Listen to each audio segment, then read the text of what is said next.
The exhibition Sammy Baloji Other Tales is the first exhibition of Sammy Baloji in Sweden and afterwards also in Denmark. And for me, as a curator of the exhibition, it was very important to bring his work in this context.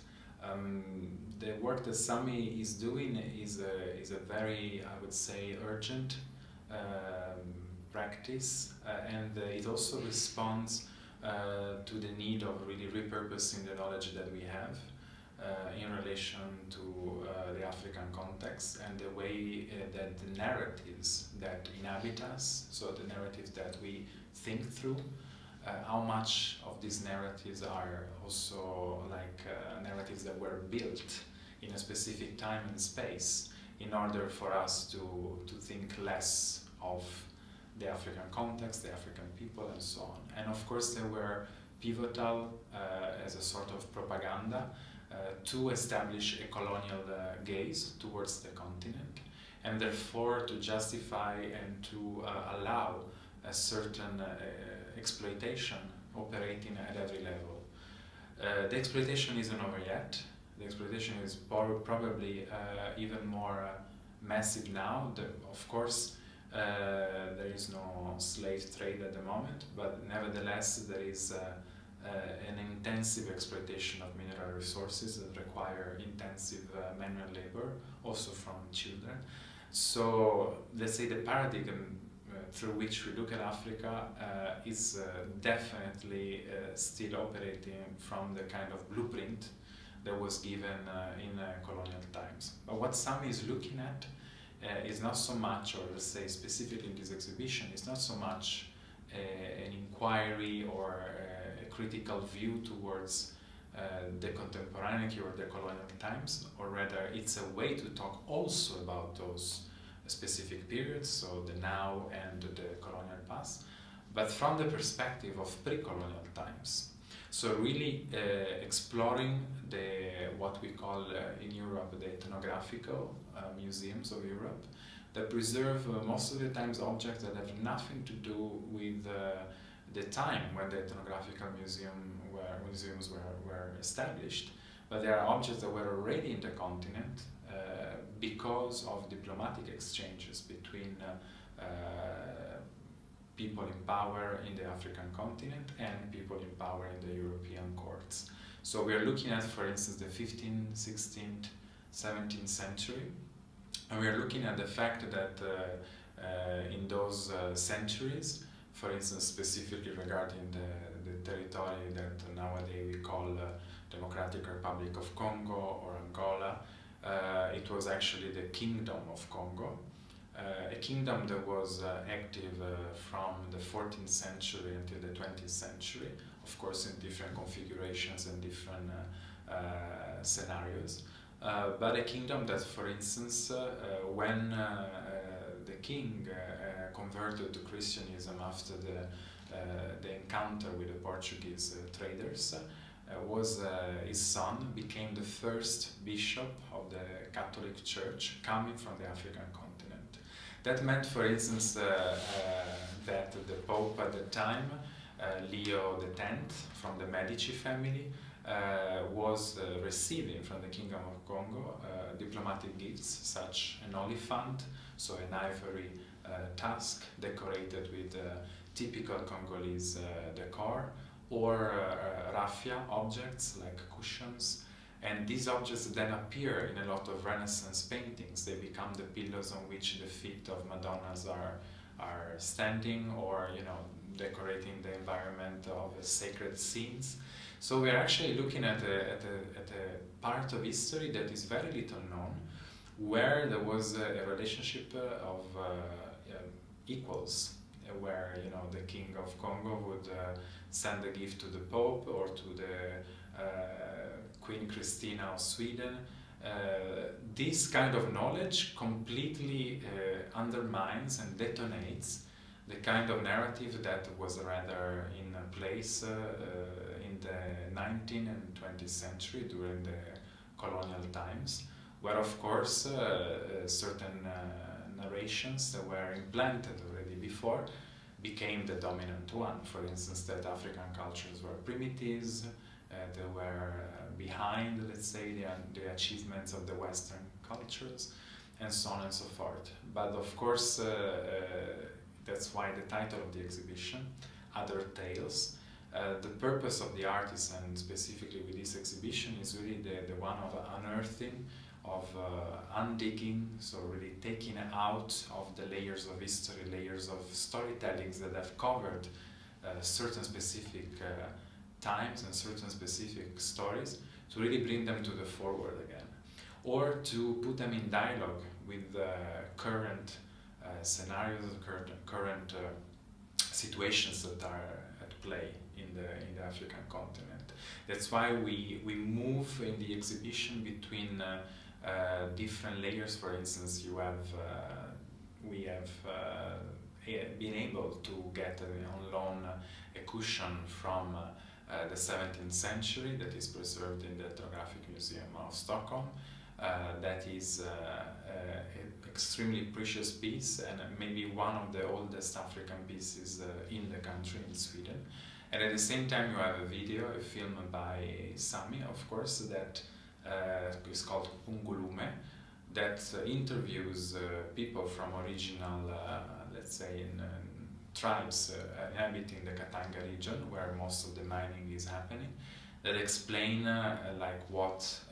is the situation at the moment. So these two narratives, apparently very distant in time, they all of a sudden, through this exhibition, they start to speak to each other, and one put in question the other, and it's really the knowledge that we have about also things we know about the contemporary situation in Africa, they get read again, they get read through the lenses of these other stories that Sammy is so carefully picking up again. The space where you experience art is a space that will speak to every individual in different ways. So everybody comes with their own knowledge, and this knowledge can resonate differently in front of the things they see. So certainly everybody is more than welcome to experience the exhibition the way they feel like. What I think it would be very important for people to pay attention to while looking at this exhibition is maybe how this exhibition can put into question some of the certainties, some of the beliefs that they have, specifically also around the territory that they might have never visited, or they've only experienced through the mediascape, and maybe ask themselves, do I really know what is going on and what has been going on? To me, it was very important that the people visiting the exhibition wouldn't think of this exhibition as something that nostalgically look at the past, or like nostalgically retrieve beautiful objects from the past without a clear agency, without a clear vision. In fact, Sammy is also involved in a collective effort with other artists and activists around the current exploitation in the mines in Congo for coltan and lithium, that are fundamental materials for all the objects that operated and run through batteries. So we are talking about electric cars, mobile phones, tablets. So basically the majority of devices we are using today. And if we look at how we are thinking of solving the problem, for instance, of pollution, of CO2,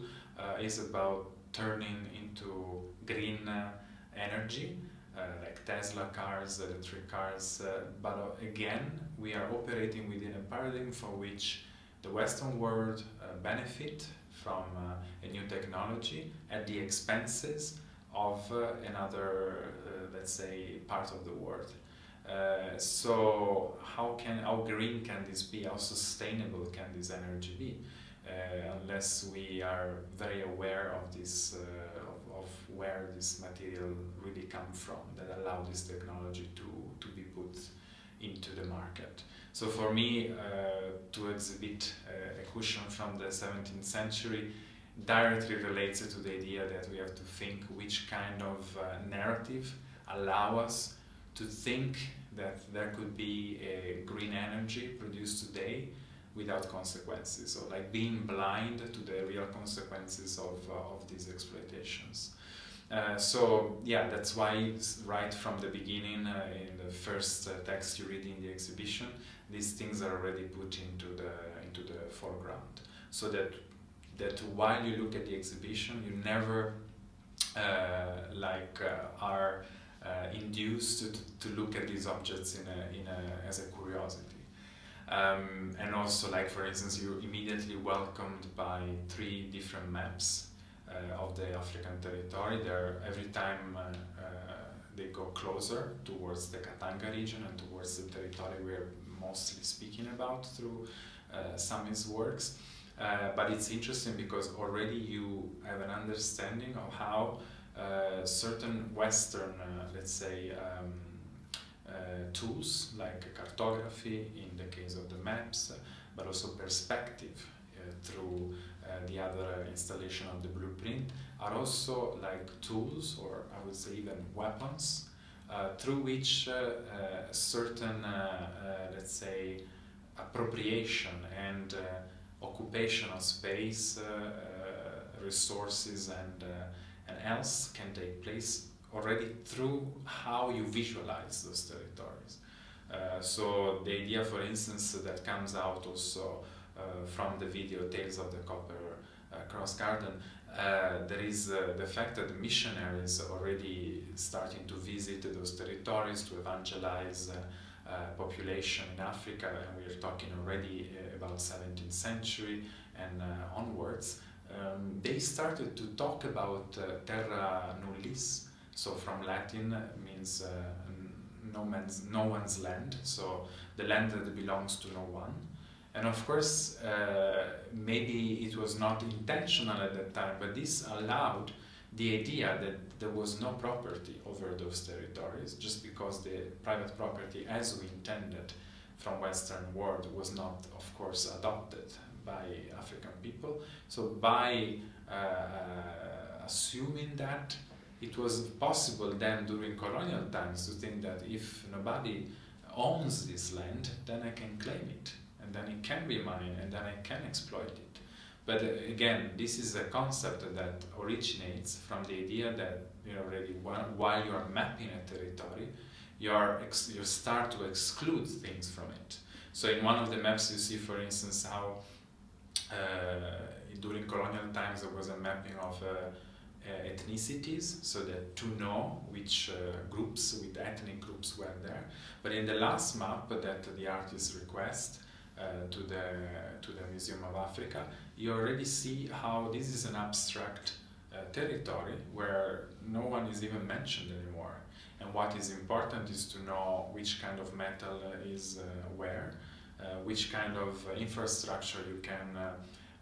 take advantage of to extract material, but people have disappeared. So you really see how topography and mapping becomes a tool to gradually appropriate a territory and be completely in charge of how this territory is described.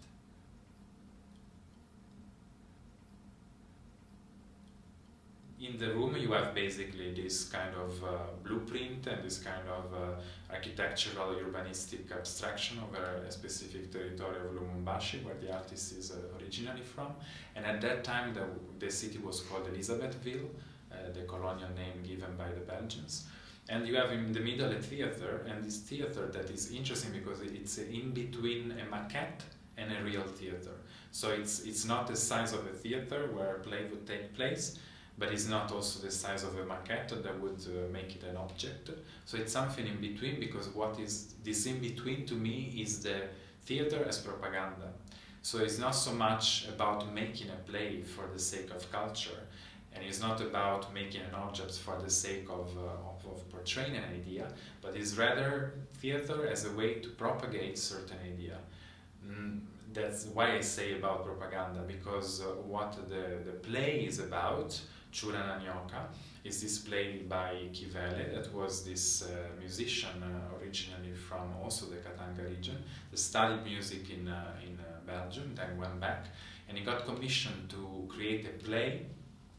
of this Churananyoka, that basically means the toad and the snake. And the story is about how the toad and the snake will never be able to live together because of their nature. And of course it was a metaphor to say black people and white people will never be able to live together because they're not the same species.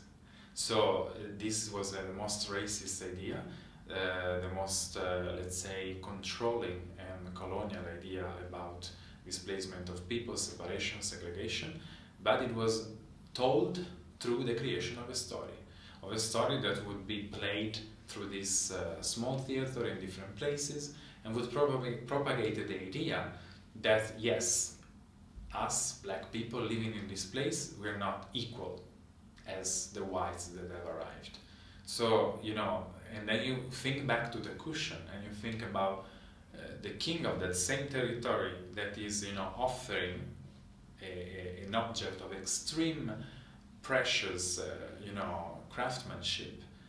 to another person in power, and you think, how is it possible, you know, that then we developed a knowledge that is made of, based on a racist idea. But that is what this kind of propaganda would allow to happen. And no wonder that Sammy then decides to put this Kinesian community portraits in front of the theater, because this is a silent audience that not only is watching the play of Kivele, but is also suffering the consequences, because these portraits are actually portraits that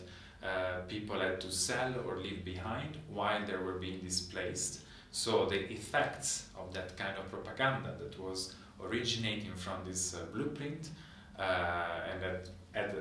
concrete effects of displacing people, even much later, you know, even, you know, this displacement is not made by Belgians, it's a displacement that is even operating within the Congolese territory just for the sake of mining, for the sake of like also having population that have always belonged to a place but being a minority, being sent away by other communities. But because, you know, when you set up a methodology that is the one of separation, segregation, division, then of course it becomes a modus operandi, it becomes a methodology that is then applied by whoever needs it, you know, for somebody to move, for somebody to not belong anymore to a territory and so on. So that's also how a certain methodology can operate also very much later in time from when it was first implanted in a place.